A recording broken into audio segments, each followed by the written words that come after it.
Welcome to the Period Story Podcast, the podcast where we get behind some of the myths and misconceptions about periods.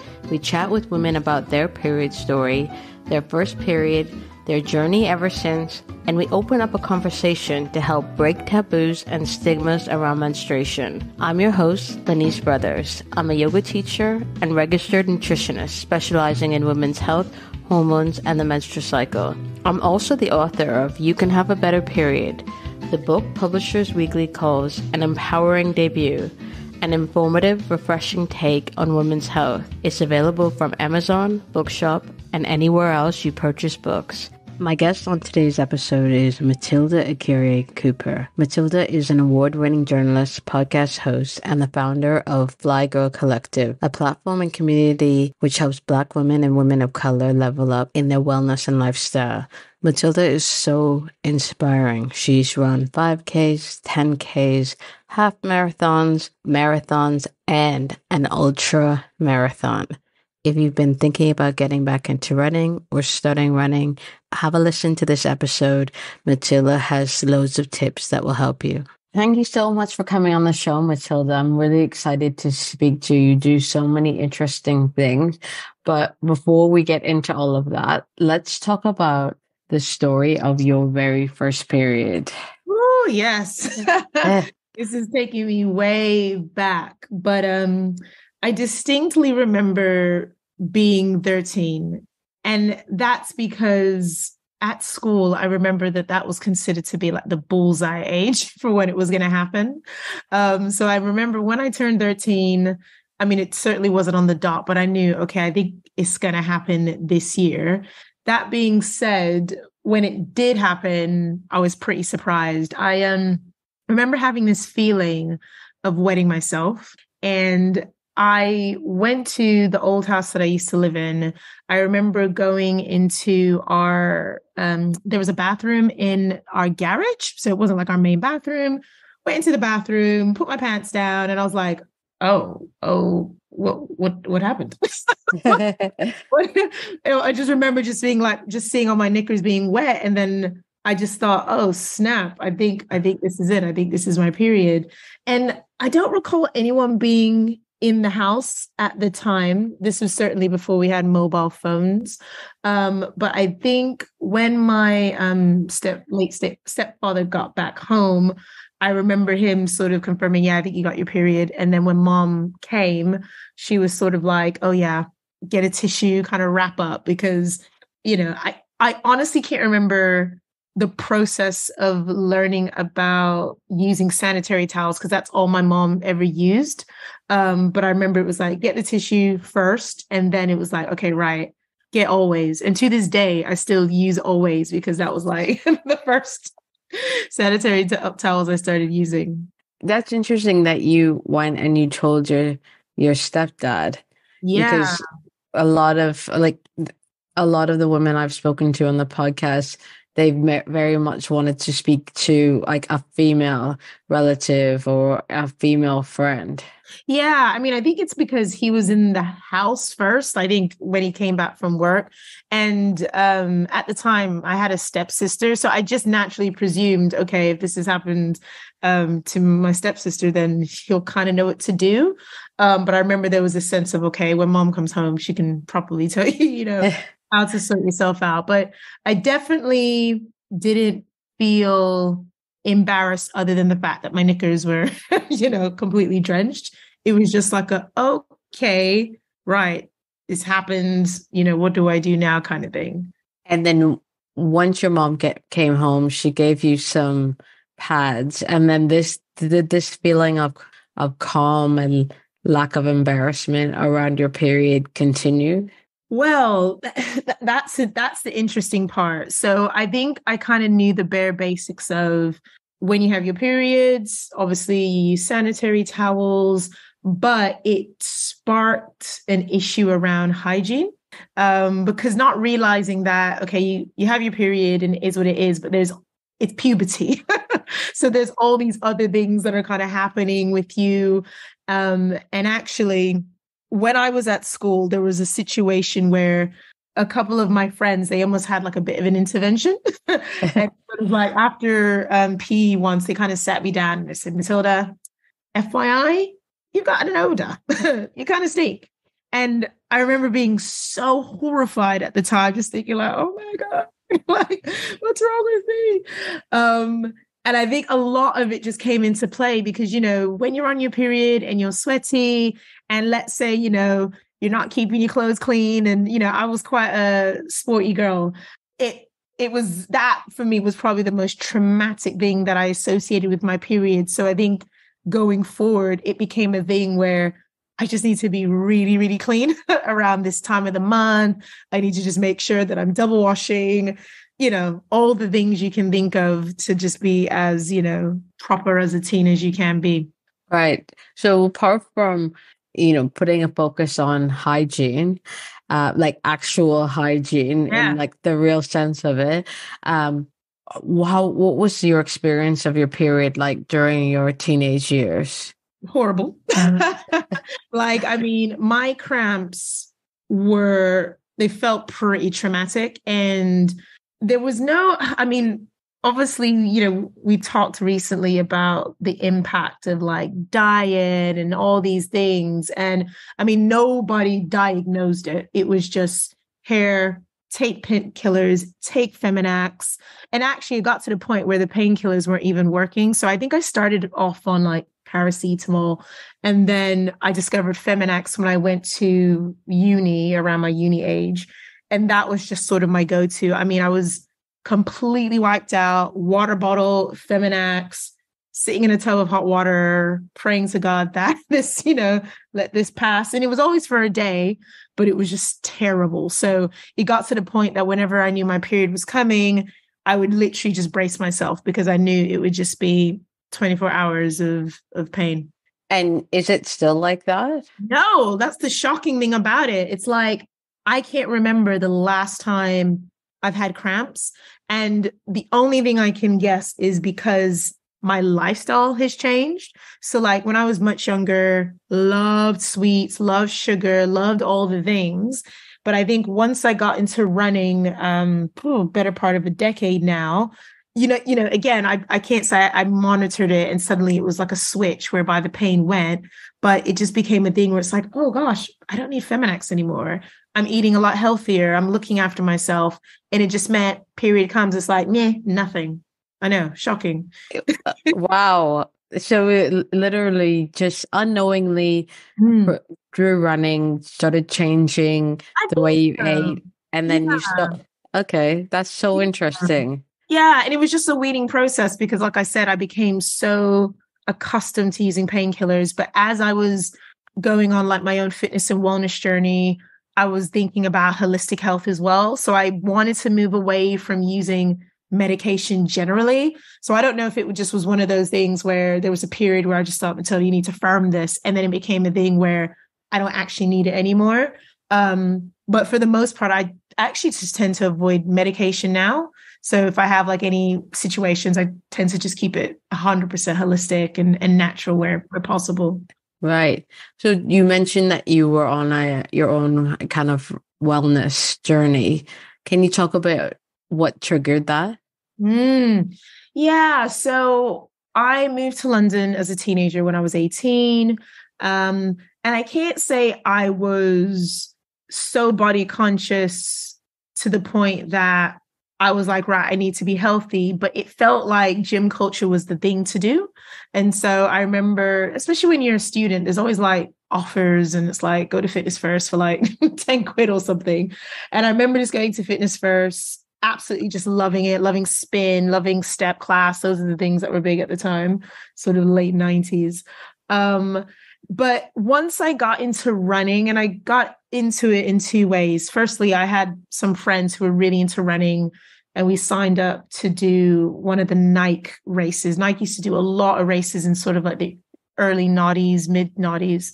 But then I discovered Rundum Crew in 2011, and just getting into this habit of long distance running, suddenly getting stronger, getting fit.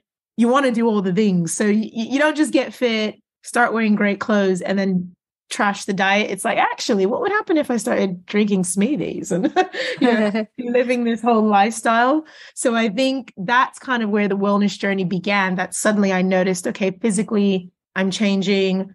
I'm feeling good through running. I started writing in my work. I was working at Time Out at the time. I started writing a lot about fitness. And so it just became like every part of my life, just thinking about how to be well, how to eat well, drink well. The Hemsleys, their cookbook, when that dropped kind of again, I think 2010s-ish, mid 2010s, that book was like, oh my gosh, okay, I like this approach to eating. It's like so wholesome and nourishing and holistic. So I got completely addicted to that book. And then, yeah, it kind of just took off from there. Wow. So very much started by a shift towards exercise. I had a Fitness First membership when I moved to London, and I think it's like a right. Yeah, I remember going to the one. I lived in North London at the time, and I lived on just off Holloway Road, and went to the one it was on Seven Sisters Road. Went in, remember signing up, getting the backpack. Yes. Yeah. The whole induction. Yeah. So that's a real rite of passage. So running and getting into exercise really triggered a change in many aspects of your lifestyle. Can you talk a little bit more about the running? Because it seems to getting in with Run Dem Crew. Firstly, can you talk about what that is? Yes. So Run Dem Crew is a community started by a DJ poet named Charlie Dark, who used to work in the music industry. And I actually used to be a music journalist. So that's kind of how I knew about Charlie. And what was so appealing about Run Dem for me was that this was one of those running groups that was atypical. Like, it was very much catered to people in the creative industries, people who didn't typically look like a runner.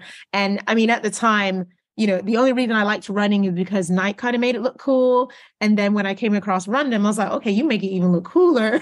How do I get in on this? So I guess as far as my running journey, it really started with community.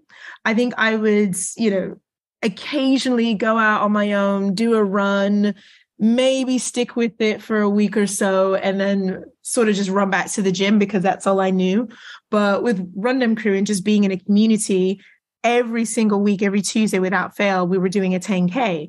And so just having that accountability and that consistency meant that I suddenly became a lot more comfortable with running, because my first run was horrific. It was like, what do you mean we're running 6 miles today? What are you talking about? I'm doing a mile and coming back. And it's like, well, no, we're running a whole 10K. And I'm just like, what? Because I was naturally a short distance runner. So at school, absolutely loved running, loved 100 meters, loved track, loved sports day. But then when we got into the world of long distance running, it was a bit like, oh, okay. And, the more you do it, the more you get used to it, the more that naturally your body just kind of, adapts. And so, this has been pretty much a decade now of kind of just committing to it. And don't get me wrong, this morning I wanted to go out on a run, and then I just thought, actually, no, I don't. So I decided to go to the gym. So, some days it gets like that.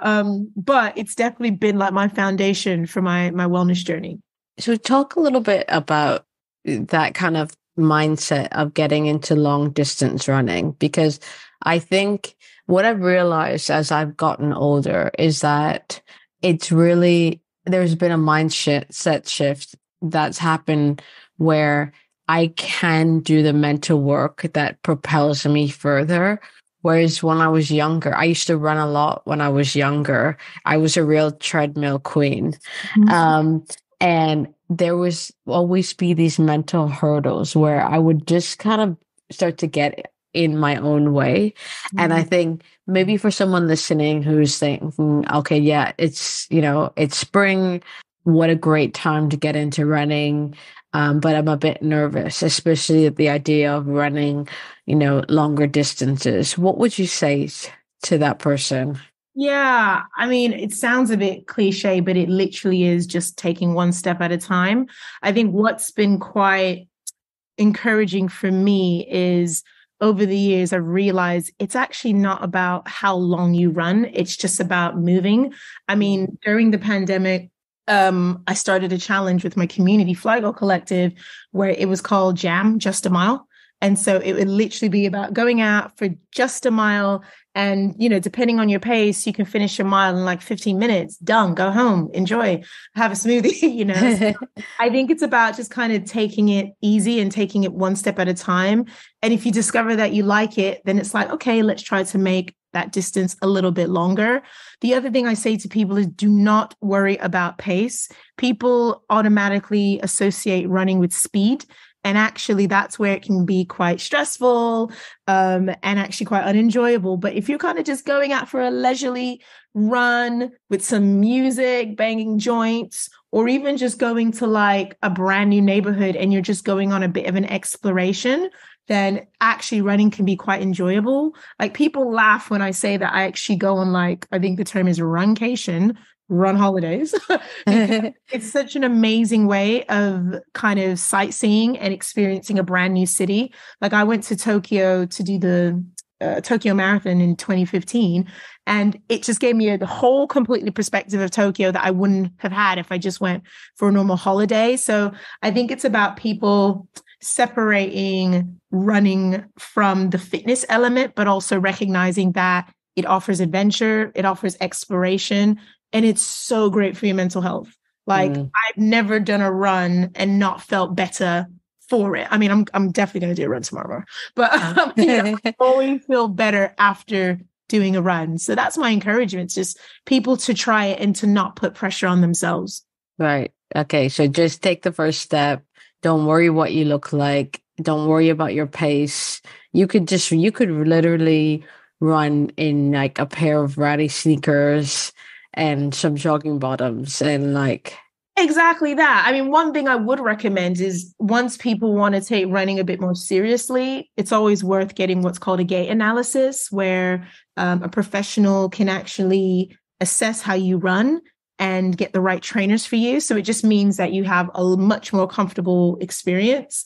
And then for us girlies, a good sports bra, you know, just having something that can just hold you in, support you, that bounce. Nobody wants it, especially when you're going for a run. And, you know, I know women who, you know, are bigger sizes who, because of the right sports bra, they absolutely love running. Yeah, that can be a real barrier. I remember when after I gave birth and I was breastfeeding, I thought, okay, let me try to get back into running. And I had to, you know, breastfeeding, you know, made the girls bigger. And I had to wear 2 sports bras to feel comfortable. Yeah. Well, what I find really interesting about your journey is that you started running, you found this community, and then I read online that you said that you run marathon a year because you find it character building. So that's a kind of a real leap. Can you talk a little bit more about what you mean by character building? My gosh. It's so funny. I'm actually not running any marathons this year, but I am running one next year. It is incredibly character building because there's absolutely nothing like it, in the sense that, you know, you start running for a while, there's actually some runs that you can blag. Like you can run a 5K, and if you've had the minimal training, you'll finish that 5K, you'll be absolutely fine. You can run a 10K, same story. You can run a half. I would suggest you train for it, but you can get away with it. You have to train for a marathon. And the process of training for a marathon says and tells you so much about yourself, because it is challenging. It's hard. There are going to be tough moments, but those tough moments help to build resilience and character. And it makes you recognize that even when the going gets tough in life, that you can still push through. And so it's character building in the sense that, you know, as we've experienced, you never know what's around the corner, you know, a pandemic, you know, bad news, work situation. But if you can still kind of maintain a real strong sense of character and resilience, you can definitely push through. So I think, you know, I like to do those marathons just to remind myself that, okay, Matilda, You're a lot stronger than you think. It's going to be tough, but you're also tougher. And it becomes a bit of a touch point. So when things, whether it's, in life and work, things are really hard. It's like, Matilda, but you've run 26.2 miles. If you can run 26.2 miles, you can certainly get through this. So, it becomes just a bit of encouragement for me. That's so interesting because I've done a half marathon. I've never done a full marathon, but sometimes I do. That's one of the things that I come back to in my mind. I have about 5 touch points that, when things get tough, I think, okay, but you got through that. Yes. And the half marathon is one of them. It's because I train, but I don't think I train properly. Okay. And I was running regularly. As in, are you following the training plan? I kind of made up my own training plan. I was running regularly and I was doing long distances, but it was hillier than I thought it was going to be. And I just got the last kilometer, I was crying while I was running because of the emotional side of it. I was just so tired and just running, crying. It's just a mess.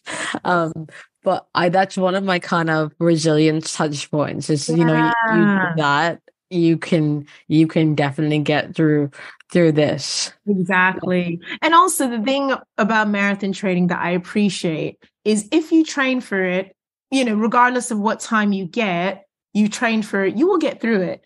If you don't train for it, and that is a bit of a metaphor for life, that if you don't prepare, if you don't do all the right things, if you don't look after yourself, it's going to be hard. Like last year, me and another member from Fly Girl, we got a very last minute place for London Marathon. And because we'd done a marathon early in the year, we did Paris, which we did train for. We were like, oh, London, sure, we can train in 7 weeks. That day came, and by the time we got to the half marathon mark, we were like, girl, okay, this is why you train 12 to 16 weeks for a marathon, because you just can't blag it. It will tell you about yourself. But like, how much water did you drink? Were you prepared for this? Did you miss any long runs? So it's just a nice way of kind of keeping you in check. But, I've got a lovely team of women who are doing the marathon in 2022. And, they've put the work in. And so, they're going to reap the benefits of that. And I think there's something about you really get to reap what you sow. Yeah. Yeah. Or reap what you sow. Yeah. Yeah. Reap what you sow. Definitely. Physically and mentally. Yes. So you mentioned the collective that you founded, Fly Girl Collective. So firstly, I have to ask about the name, because when I think Fly Girl, I think In Living Color. That's right. Rosie Perez. 100%. I think Jennifer Lopez. Yeah. So is that where it came from? Yes. So, I was born and raised in the US. And the thing about Fly Girl, even though running has been our main activity, I wanted Fly Girl to just be a representation of Black women and women of color being awesome through movement. And so when I think back to those days, I mean, we're talking like 90s, maybe even late 80s, and you saw the Fly Girls looking fly. So they had the gear, they were moving, they were dancing, they were athletic, and they just looked dope. That was always a very powerful image for me, because when you look at the broader fitness space, there are definitely pockets of stereotypes of women. So you'll get sort of the yoga girl, usually not Black, very slim. And then when it comes to women, sometimes you don't even get women put in a very feminine box. Sometimes they're almost lumped in with the fellas. And actually, a lot of sports brands, they very much don't, they're very patriarchal. So it's almost like women have to fit into this patriarchal box, as we do in society. And there aren't very many images of women looking just incredible and amazing through movement. And they don't necessarily have to be athletes. So it's almost like I wanted to create something that really encompassed the amazing beauty, feminine energy that women can emanate by just being devoted to movement, whatever kind of movement that is, We just so happen to use running because running is very accessible. But whether we're on a spin bike or we're stretching, doing yoga, Pilates, we show up and show out. And then on top of that, because there is a bit of a diversity and representation problem in wellness and fitness, I wanted to make it crystal clear that when Fly Girl Collective in the room, we're here and we're here to stay and to inspire other women who may not be accustomed to spaces where Black women and women of color occupy. So yeah, very much inspired by J-Lo and them, but then every single dope, active woman that I've encountered over the years, be it a Janet Jackson, Sierra, Destiny's Child, all of those women wrapped up into one. That was very much the essence of it. To talk a little bit about diversity in the wellness space. So, I'm a yoga teacher in London, and I definitely see this. I see this it's particularly the students that come to my class. I teach in West London, but I teach in Hammersmith, which is a very diverse area. And, my classes actually, I think, have become more diverse because I think I teach the classes. Yeah.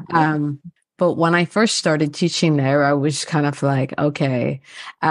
But talk a little bit about your experience, particularly in London, which, is an extremely diverse city, but diversity in wellness in London and your experience of that. Yeah. It's an interesting one because Black women work out, right? Like there's no doubt about it. I think there's a bit of segregation as far as, if you're saying a Black neighborhood, there's a Black gym, there's going to be Black people there. Fantastic. But what if, let's say you're in central London or you're in a neighborhood that used to be Black and is now gentrified? What I was discovering is that I would go into gym spaces, beautiful studios, and be the only Black woman there. And it was like, okay, why is it? And, there's talk of, maybe the cost. I'm like, is it a cost thing though? Because, we will pay whatnot for our hair. We will pay whatnot for, so I don't necessarily know it's that. I think a lot of it is to do with representation. I think, it's the saying is true that sometimes you can't be what you can't see. Whereas if you then see it, that's the inspiration that you need to pursue it. So marketing is really important as far as attracting diversity.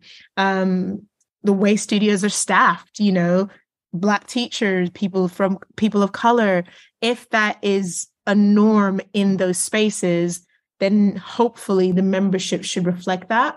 But I know to this day, I'm still the minority in gym classes, and I live in a very, pretty gentrified neighborhood, but, it's still a neighborhood where Black people live. So it's like, why aren't they coming to the gyms? And, I think also maybe we're the generation that's going to normalize it for our kids so that they realize actually part of your lifestyle isn't just, hanging out with your friends and doing X and Z. It's like, it's also exercising. And I think it's starting like literally, I don't know where I was. I think I was like on a bus and I heard these like two young girls talking about fitness. They must have been like 14. It's like, yo, you need to go to the gym. Like we need to get some exercise. And I was just like, oh, wow, that was just like a normal part of our dialogue. So, I guess my hope is there will be something of a generational shift. Shame it has to be a whole generation, but I think that's kind of where we are. That's really interesting because if we then bring in everything that happened in 2020, that like Black Square Monday or whatever it was, or Friday, and all the commitments to diversity and all the committees that were started, from your perspective, how do things look 3 years on in the wellness space? I think there are some brands and studios and organizations that have endeavored to change. So, I'll call out, say, the London Marathon. There was a world where London Marathon was not a diverse space. The other races that London Marathon would organize were like, oh, great. Yeah, diversity is here, but how come it's not over there in like one of the world's biggest races? And I think they've really made strides to engage with community groups, especially the ones where, the focus and priority is about diversity in wellness and fitness.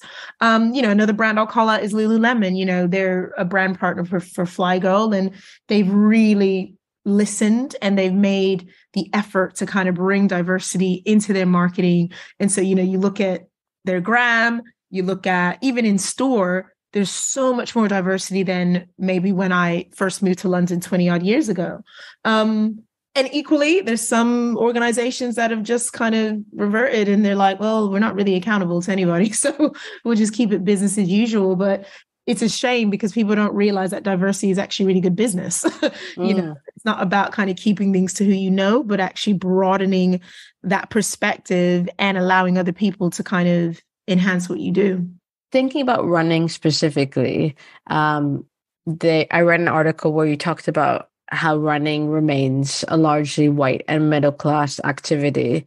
And you just used the example of London Marathon diversifying. It surprises me that running would be such a white and middle class activity when all you need is a pair of trainers and something comfortable.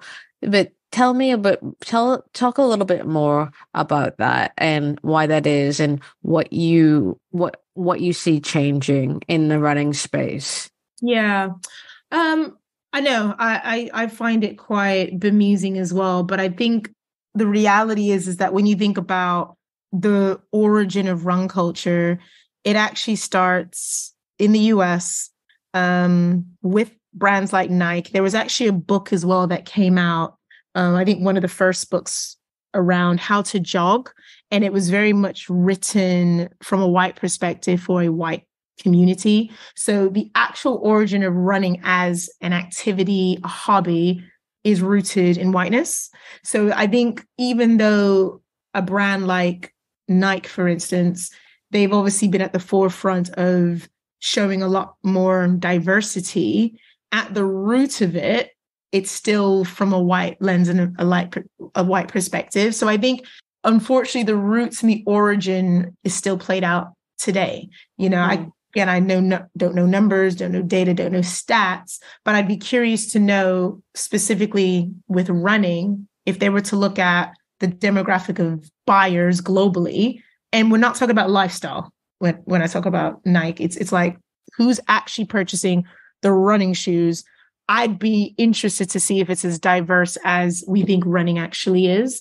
So I think it becomes a thing where if something feels very exclusive, which running did for a very long time, and people don't know about it, then that's where you get into a diversity problem. But then that's where communities like Run Dem Crew kind of just shattered that completely, because it was like, okay, I know this is what people assume running is, and I know it is something of an exclusive boys club, but actually I'm now going to make it a thing where it's absolutely for everyone and it's a lot more democratic.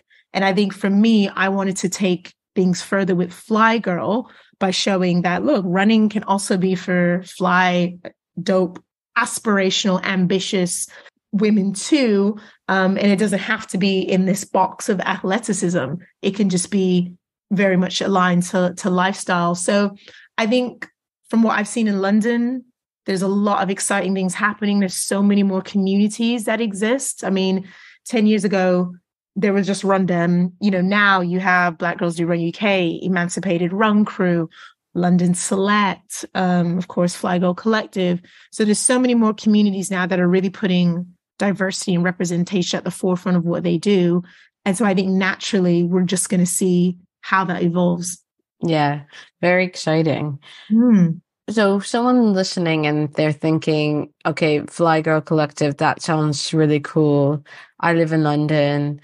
I'm a woman of color or a Black woman. I want to get involved. How do they get involved? They just need to sign up to the mailing list. So we have a mailing list, which very much is like the community hub. And it's where I kind of share the events and activities that we're doing. So once they're on the mailing list, they'll kind of find out when we organize runs and events. We do brunches, we do all sorts. And so that's probably the easiest way to plug in. There's also our Instagram. another great way to plug in. And one of the things we've been doing since the beginning of Fly Girl is sort of regular challenges. So at the moment, we're doing like a Fly Girl 30-day challenge, which I think over 60 women have signed up for, which is amazing. And that's just the easiest thing. Like, I think what I'm trying to prove is that access to fitness, wellness, and inspiration should be quite easy. And once you kind of are involved, then where that takes you is completely down to you.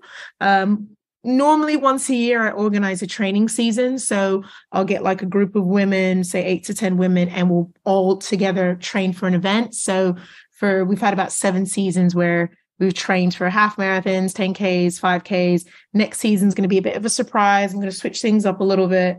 But yeah, sign up to the mailing list, follow on the gram, and kind of, just see where it takes you. Okay, cool.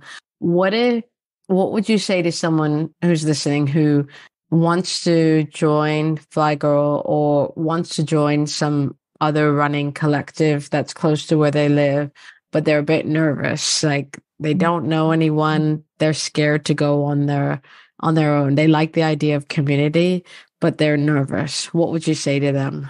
I get it. It's tricky, right? Because people have said, bring Fly Girl to Birmingham or Liverpool. And I'm like, I'm one woman.